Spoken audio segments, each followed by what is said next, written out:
లో వేసిన తర్వాత ఒక వత్తి తూర్పుకి, ఒక వత్తి ఉత్తరానికి, ఇంకొక వత్తి ఈశాన్యానికి పెట్టి వెలిగించాలి.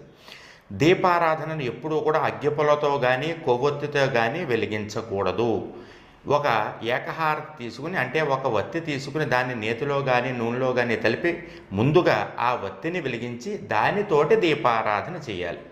అదేవిధంగా దీపారాధన చేసేటటువంటి ప్రమిదల కింద కానీ ఆ కుందుల కింద కానీ ఏదైనా ఒక పాత్రను కానీ ఆకును కానీ వేసి దీపారాధన చేసుకోవాలి.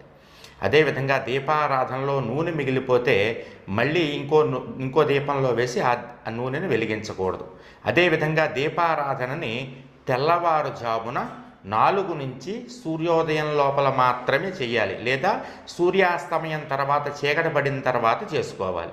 అంతే తప్ప సూర్యుడు వచ్చిన తర్వాత చేసేటటువంటి దీపారాధనకి సంపూర్ణమైనటువంటి ఫలితం ఉండదు.